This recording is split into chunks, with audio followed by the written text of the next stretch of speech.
بسم الله الرحمن الرحيم ياسين والقرآن الحكيم إنك لمن المرسلين على صراط مستقيم تنزيل العزيز الرحيم لتنذر قوما ما أنذر آباؤهم فهم غافلون لقد حق القول على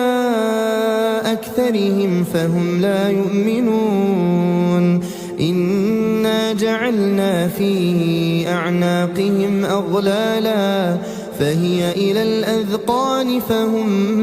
مقمحون وجعلنا من بين أيديهم سدا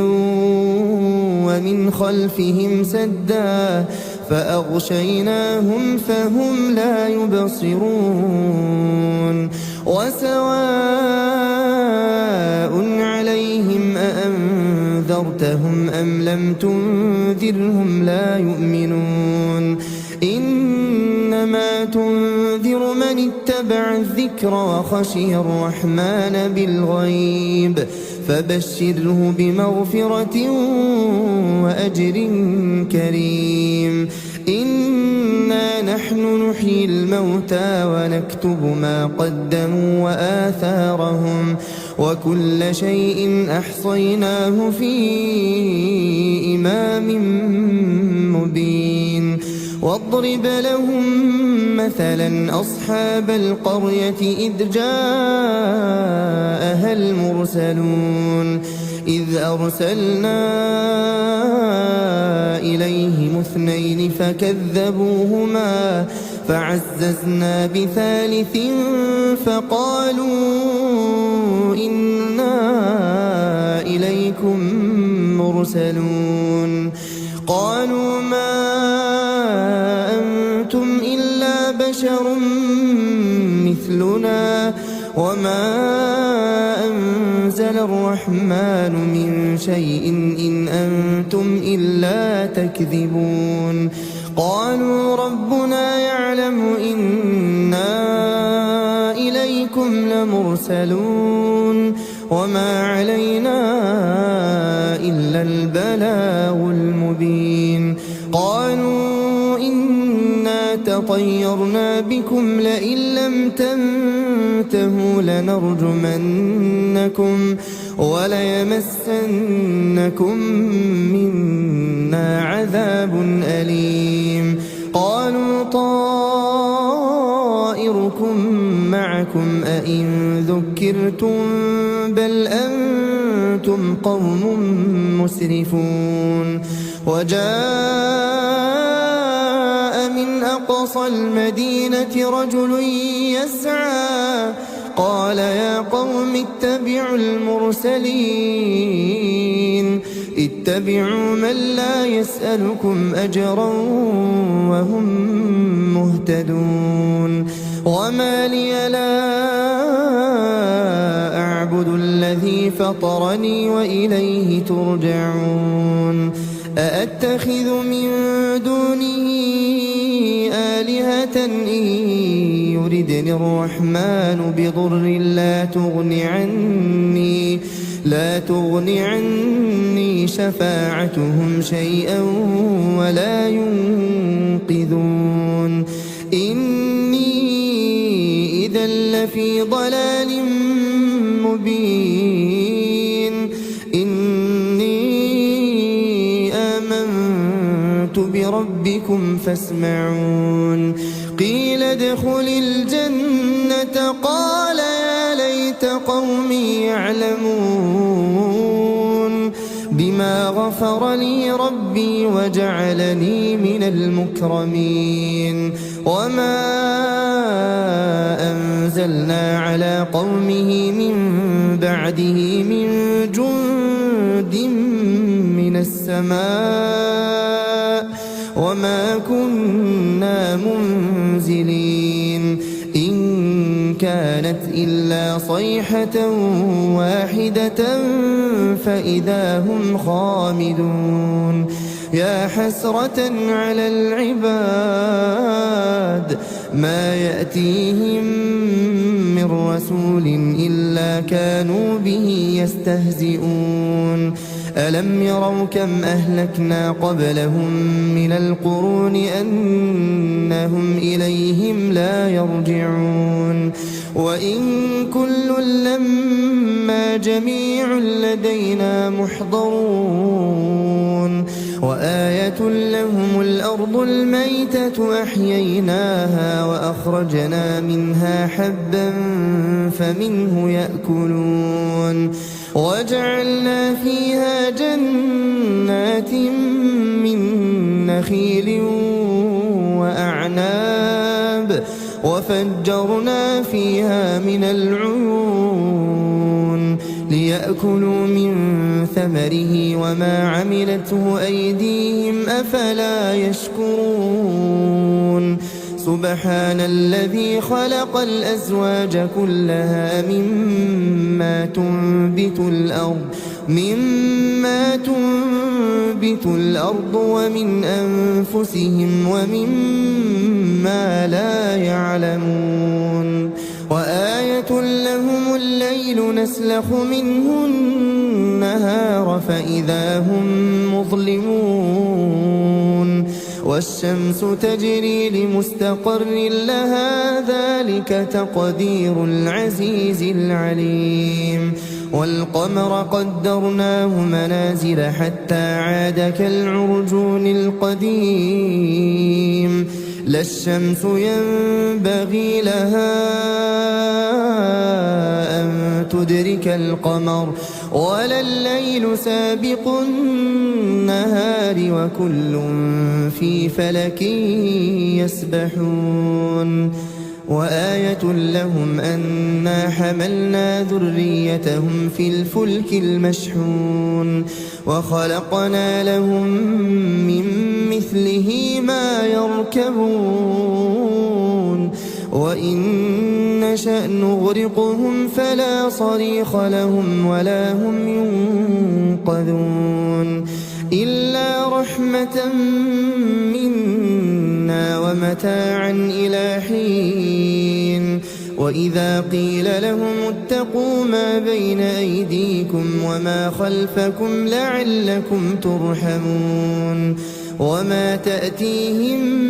من آية من آيات ربهم إلا كانوا عنها معرضين وإذا قيل لهم أنفقوا مما رزقكم الله قال الذين كفروا للذين آمنوا أنطعم من لو يشاء الله أطعمه إن أنتم إلا في ضلال مبين ويقولون متى هذا الوعد إن كنتم صادقين ما ينظرون إلا صيحة واحدة تأخذهم وهم يخصمون فلا يستطيعون توصية ولا إلى أهلهم يرجعون ونفخ في الصور فإذا هم من الأجداث إلى ربهم ينسلون قالوا يا ويلنا من بعثنا من مرقدنا هذا ما وعد الرحمن وصدق المرسلون إن كانت إلا صيحة واحدة فإذا هم جميع لدينا محضرون فاليوم لا تظلم نفس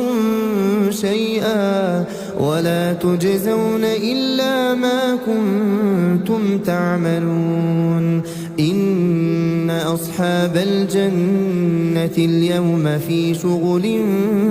فاكهون هم وأزواجهم في ظلال على الأرائك متكئون لهم فيها فاكهة ولهم ما يدعون سلام قولا من رب رحيم وامتازوا اليوم أيها المجرمون ألم أعهد إليكم يا بني آدم ألا تعبدوا الشيطان إنه لكم عدو مبين وأن اعبدوني هذا صراط مستقيم ولقد أضل منكم جبلا كثيرا أفلم تكونوا تعقلون هذه جهنم التي كنتم توعدون اصلوها اليوم بما كنتم تكفرون اليوم نختم على أفواههم وتكلمنا أيديهم وتشهد أرجلهم بما كانوا يكسبون ولو نشاء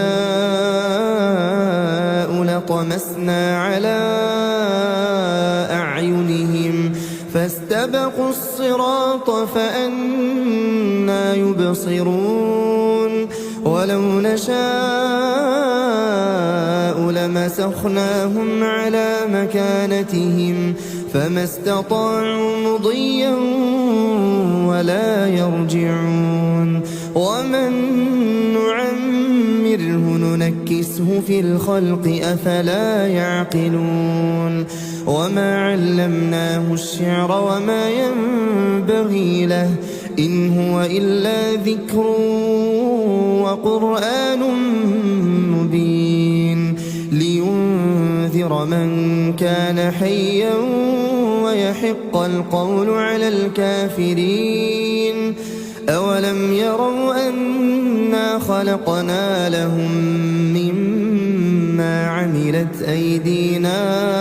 أنعاما فهم لها مالكون وذللناها لهم فمنها ركوبهم ومنها يأكلون ولهم فيها منافع ومشارب أفلا يشكرون واتخذوا من دون الله آلهة لعلهم ينصرون لا يستطيعون نصرهم وهم لهم جند محضرون فلا يحزنك قولهم إنا نعلم ما يسرون وما يعلنون أولم ير الإنسان أنا خلقناه من نطفة فإذا هو خصيم مبين وضرب لنا مثلا ونسي خلقه قال من يحيي العظام وهي رميم قل يحييها الذي أنشأها أول مرة وهو بكل خلق عليم الذي جعل لكم من الشجر الأخضر نارا فإذا أنتم منه توقدون أوليس الذي خلق السماوات والأرض بقادر على أن يخلق مثلهم بلى وهو الخلاق العليم إنما أمره إذا أراد شيئا أن يقول له كن فيكون فسبحان الذي بيده ملكوت كل شيء وإليه ترجعون. بسم الله الرحمن الرحيم. الرحمن علم القرآن خلق الإنسان علمه البيان. الشمس والقمر بحسبان والنجم والشجر يسجدان. والسماء رفعها ووضع الميزان ألا تطغوا في الميزان وأقيموا الوزن بالقسط ولا تخسروا الميزان. والأرض وضعها للأنام فيها فاكهة والنخل ذات الأكمام والحب ذو العصف والريحان. فبأي آلاء ربكما تكذبان؟ خلق الإنسان من صلصال كالفخار وخلق الجان من مارج من نار. فبأي آلاء ربكما تكذبان؟ رب المشرقين ورب المغربين. فبأي آلاء ربكما تكذبان؟ مرج البحرين يلتقيان بينهما برزخ لا يبغيان. فبأي آلاء ربكما تكذبان؟ يخرج منهما اللؤلؤ والمرجان. فبأي آلاء ربكما تكذبان؟ وله الجوار المنشآت في البحر كالأعلام.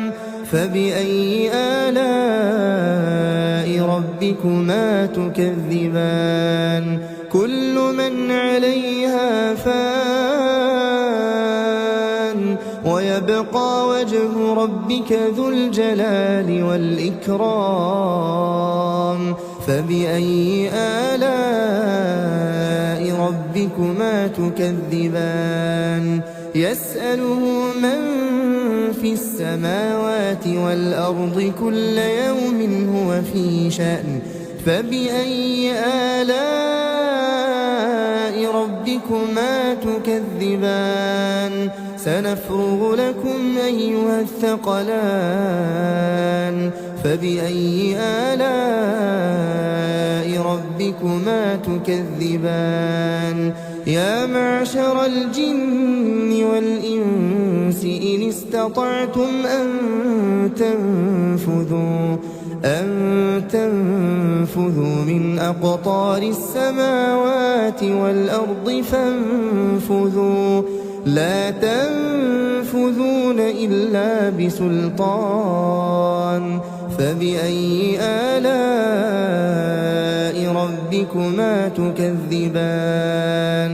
يرسل عليكما شواظ من نار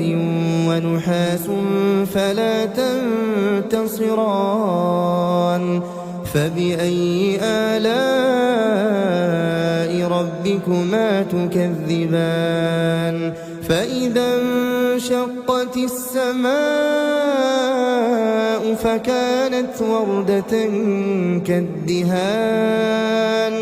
فبأي آلاء ربكما تكذبان؟ فيومئذ لا يسأل عن ذنبه إنس ولا جان. فبأي آلاء ربكما تكذبان؟ يسمون بسيماهم فيؤخذ بالنواصي والأقدام فبأي آلاء ربكما تكذبان هذه جهنم التي يكذب بها المجرمون يطوفون بينها وبين حميم آن فبأي آلاء ربكما تكذبان ولمن خاف مقام ربه جنتان فبأي آلاء ربكما تكذبان ذواتا أفنان فبأي آلاء ربكما تكذبان فيهما عينان تجريان فبأي آلاء ربكما تكذبان فيهما من كل فاكهة زوجان فبأي آلاء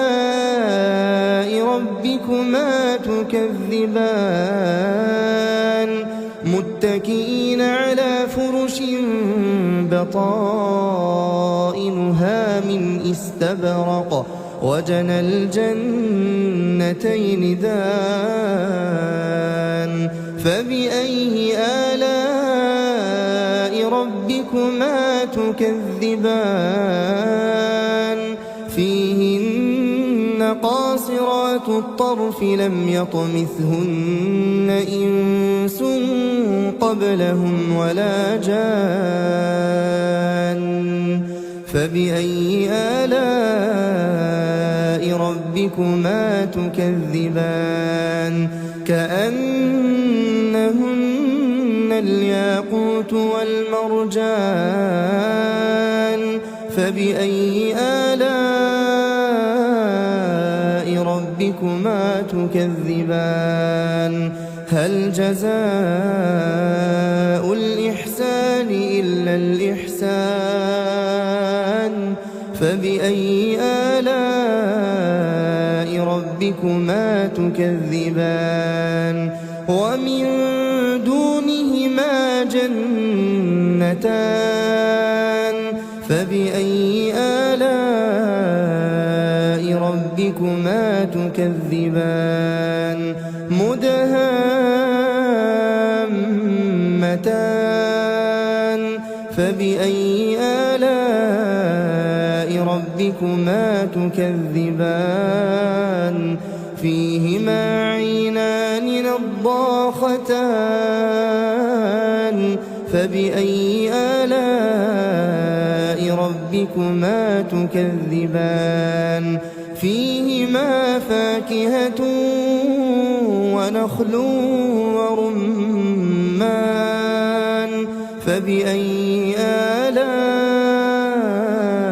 ربكما تكذبان فيهن خيرات حسان فبأي آلاء ربكما تكذبان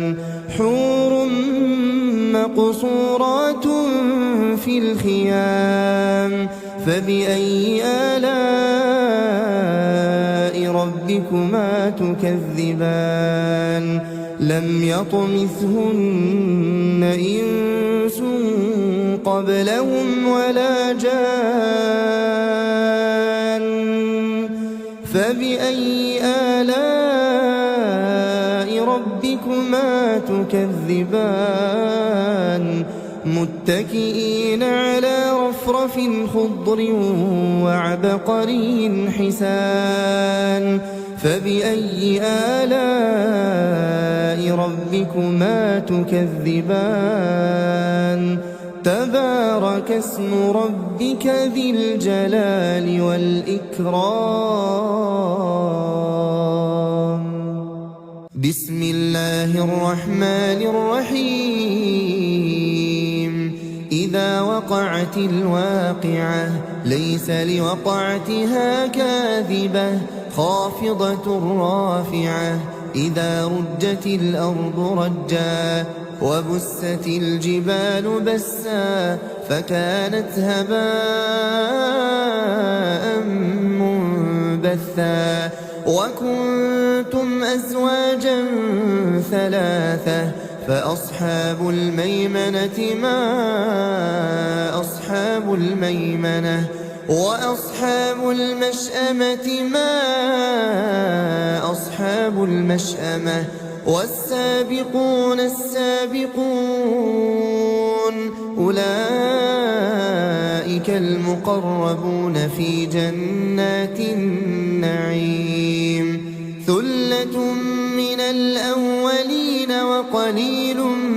من الآخرين على سرر موضونة متكئين عليها متقابلين يطوف عليهم ولدان مخلدون بأكواب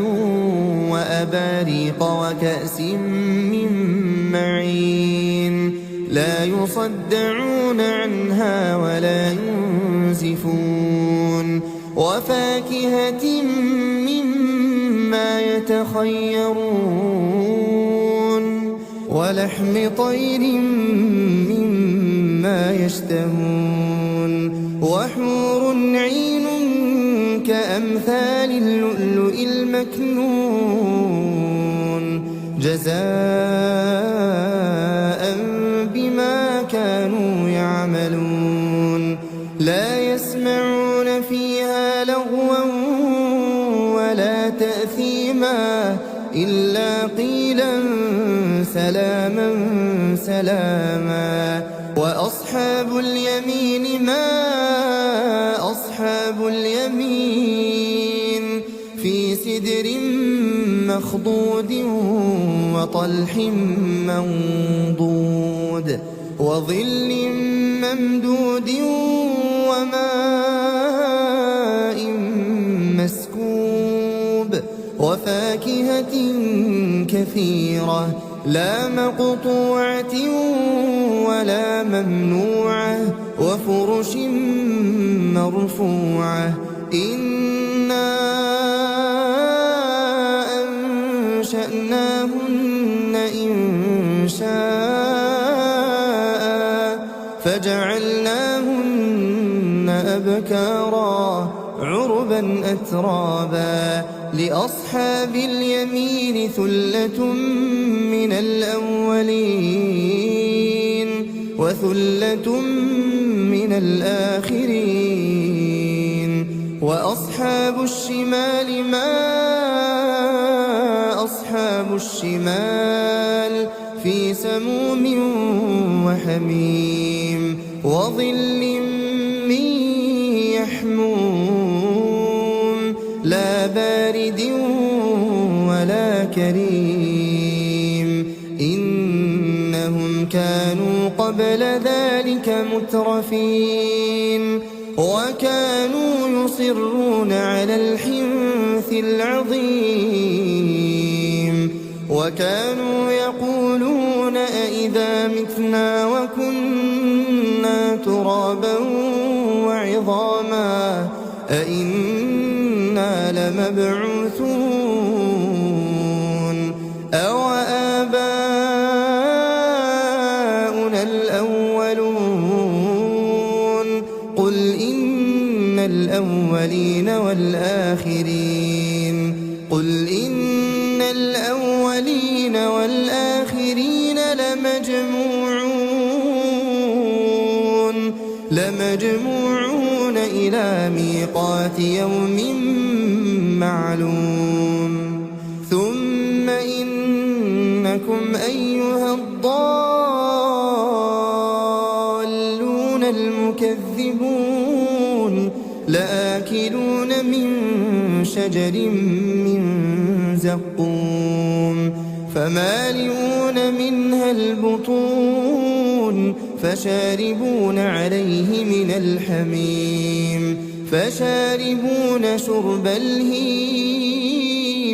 هذا نزلهم يوم الدين نحن خلقناكم فلولا تصدقون أفرأيتم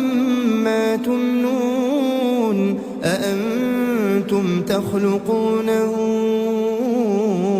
أم نحن الخالقون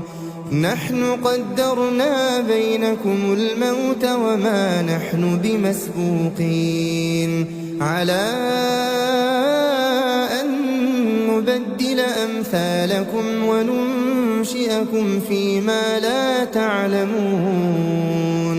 ولقد علمتم النشأة الأولى فلولا تذكرون أفرأيتم ما تحرثون أأنتم تزرعونه أم نحن الزارعون لو نشاء لجعلناه حطاما فظلتم تفكهون إنا لمغرمون بل نحن محرومون أفرأيتم الماء الذي تشربون أأنتم أنزلتموه من المزن أم نحن المنزلون لو نشاء جعلناه أجاجا فلولا تشكرون أفرأيتم النار التي تورون أأنتم أنشأتم شجرتها أم نحن المنشئون نحن جعلناها تذكرة ومتاعا للمقوين فسبح باسم ربك العظيم فلا أقسم بمواقع النجوم وإنه لقسم لو تعلمون عظيم إنه لقرآن كريم في كتاب مكنون لا يمسه إلا المطهرون تنزيل من رب العالمين أفبهذا الحديث أنتم مدهنون وتجعلون رزقكم أنكم تكذبون فلولا إذا بلغت الحلقوم وأنتم حينئذ تنظرون ونحن أقرب إليه منكم ولكن لا تبصرون فلولا إن كنتم غير مدينين ترجعونها إن كنتم صادقين فأما إن كان من المقربين فروح وريحان وجنة نعيم وأما إن كان من أصحاب اليمين فسلام لك من أصحاب اليمين وأما إن كان من المكذبين الضالين فنزل من حميم وتصلية جحيم إن هذا لهو حق اليقين فسبح باسم ربك العظيم بسم الله الرحمن الرحيم تبارك الذي بيده الملك وهو على كل شيء قدير الذي خلق الموت والحياة ليبلوكم أيكم أحسن عملا وهو العزيز الغفور الذي خلق 7 سماوات طباقا ما ترى في خلق الرحمن من تفاوت فارجع البصر هل ترى من فطور ثم ارجع البصر كرتين ينقلب إليك البصر خاسئا وهو حسير ولقد زينا السماء الدنيا بمصابيح وجعلناها رجوما للشياطين وأعتدنا لهم عذاب السعير وللذين كفروا بربهم عذاب جهنم وبئس المصير إذا ألقوا فيها سمعوا لها شهيقا وهي تفور تكاد تميز من الغيظ كلما ألقي فيها فوج سألهم خزنتها ألم يأتكم نذير قالوا بلى قد جاءنا نذير فكذبنا وقلنا ما نزل الله من شيء إن أنتم إلا في ضلال كبير وقالوا لو كنا نسمع أو نعقل ما كنا في أصحاب السعير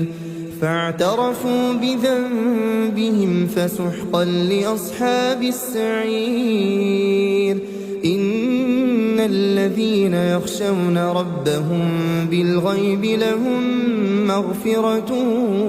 وأجر كبير وأسروا قولكم أو اجهروا به إنه عليم بذات الصدور ألا يعلم من خلق وهو اللطيف الخبير هو الذي جعل لكم الأرض ذلولا فامشوا في مناكبها وكلوا من رزقه وإليه النشور أأمنتم من في السماء أن يخسف بكم الأرض فإذا هي تمور أم أمنتم من في السماء أن يرسل عليكم حاصبا فستعلمون كيف نذير ولقد كذب الذين من قبلهم فكيف كان نكير أولم يروا إلى الطير فوقهم صافات ويقبضن ما يمسكهن إلا الرحمن إنه بكل شيء بصير أمن هذا الذي هو جند لكم ينصركم من دون الرحمن إن الكافرون إلا في غرور أمن هذا الذي يرزقكم إن أمسك رزقه بل لجوا في عتو ونفور أفمن يمشي مكبا على وجهه أهدى أمن يمشي سويا على صراط مستقيم قل هو الذي أنشأكم وجعل لكم السمع والأبصار والأفئدة قليلا ما تشكرون قل هو الذي ذرأكم في الأرض وإليه تحشرون ويقولون متى هذا الوعد إن كنتم صادقين قل إنما العلم عند الله وإنما أنا نذير مبين فلما رأوه زلفة سيئت وجوه الذين كفروا وقيل هذا الذي كنتم به تدعون قل أرأيتم إن أهلكني الله ومن معي أو رحمنا فمن يجير الكافرين من عذاب أليم قل هو الرحمن آمنا به وعليه توكلنا فستعلمون من هو في ضلال مبين قل أرأيتم إن أصبح ماؤكم غورا فمن يأتيكم بماء معين بسم الله الرحمن الرحيم ياسين والقرآن الحكيم إنك لمن المرسلين على صراط مستقيم تنزيل العزيز الرحيم لتنذر قوما ما أنذر آباؤهم فهم غافلون لقد حق القول على أكثرهم فهم لا يؤمنون إنا جعلنا في أعناقهم أغلالا فهي إلى الأذقان فهم مقمحون وجعلنا من بين أيديهم سدا ومن خلفهم سدا فأغشيناهم فهم لا يبصرون وسواء عليهم أأنذرتهم أم لم تنذرهم لا يؤمنون إنما تنذر من اتبع الذكر وخشي الرحمن بالغيب فبشره بمغفرة وأجر كريم إنا نحن نحيي الموتى ونكتب ما قدموا وآثارهم وكل شيء أحصيناه في إمام مبين واضرب لهم مثلا أصحاب القرية إذ جاءها المرسلون إذ أرسلنا إليهم اثنين فكذبوهما فعززنا بثالث فقالوا إنا إليكم مرسلون قالوا ما أنتم إلا بشر مثلنا وما أنزل الرحمن من شيء إن أنتم إلا تكذبون قالوا ربنا يعلم إنا إليكم لمرسلون وما علينا إلا البلاغ المبين قالوا إنا تطيرنا بكم لئن لم تنتهوا لنرجمنكم وليمسنكم منا عذاب أليم قالوا طائركم معكم أئن ذكرتم بل أنتم قوم مسرفون وجاء من أقصى المدينة رجل يسعى قال يا قوم اتبعوا المرسلين اتبعوا من لا يسألكم أجرا وهم مهتدون وما لي لا أعبد الذي فطرني وإليه ترجعون أأتخذ من دونه آلهة إن يردني الرحمن بضر لا تغن عني شفاعتهم شيئا ولا ينقذون إني إذا لفي ضلال مبين إني آمنت بربكم فاسمعون قيل ادخل الجنة قال يا ليت قومي يعلمون بما غفر لي ربي وجعلني من المكرمين وما أنزلنا على قومه من بعده من جند من السماء وما كنا منزلين إن كانت إلا صيحة واحدة فإذا هم خامدون يا حسرة على العباد ما يأتيهم من رسول إلا كانوا به يستهزئون ألم يروا كم أهلكنا قبلهم من القرون أنهم إليهم لا يرجعون وإن كل لما جميع لدينا محضرون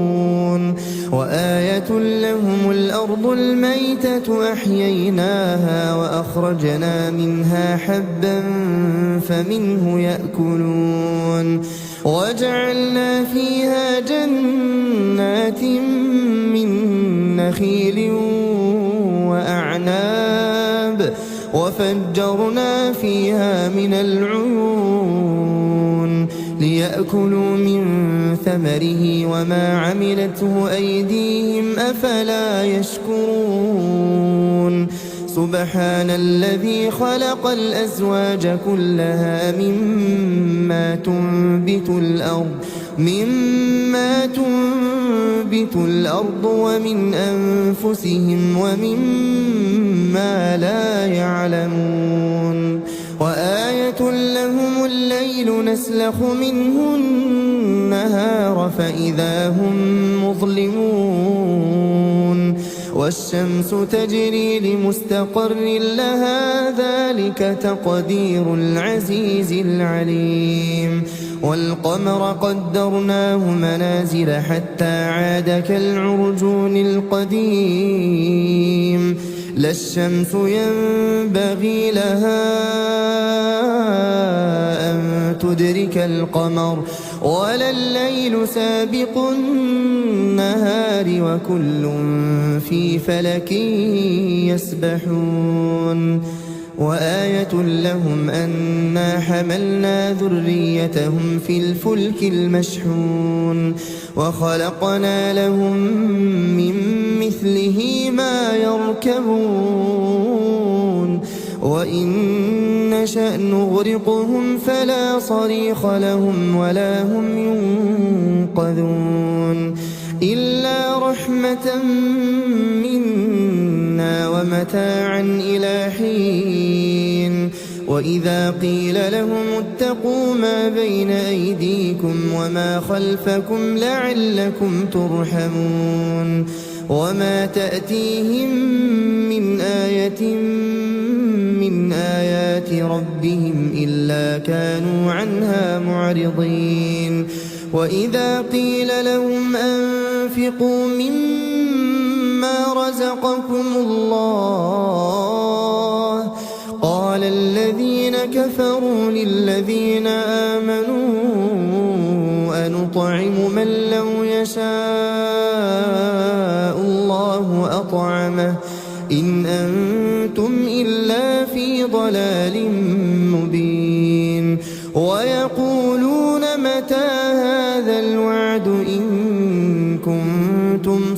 رافقين ما ينظرون إلا صيحة واحدة تأخذهم وهم يخصمون فلا يستطيعون توصية ولا إلى أهلهم يرجعون ونفخ في الصور فإذا هم من الأجداث إلى ربهم ينسلون قالوا يا ويلنا من بعثنا من مرقدنا هذا ما وعد الرحمن وصدق المرسلون إن كانت إلا صيحة واحدة فإذا هم جميع لدينا محضرون فاليوم لا تظلم نفس شيئا ولا تجزون إلا ما كنتم تعملون إن أصحاب الجنة اليوم في شغل فاكهون هم وأزواجهم في ظلال على الأرائك متكئون لهم فيها فاكهة ولهم ما يدعون سلام قولا من رب رحيم وامتازوا اليوم أيها المجرمون ألم أعهد إليكم يا بني آدم ألا تعبدوا الشيطان إنه لكم عدو مبين وأن اعبدوني هذا صراط مستقيم ولقد أضل منكم جبلا كثيرا أفلم تكونوا تعقلون هذه جهنم التي كنتم توعدون اصلوها اليوم بما كنتم تكفرون اليوم نختم على أفواههم وتكلمنا أيديهم وتشهد أرجلهم بما كانوا يكسبون ولو نشاء لطمسنا على أعينهم فاستبقوا الصراط فأنى يبصرون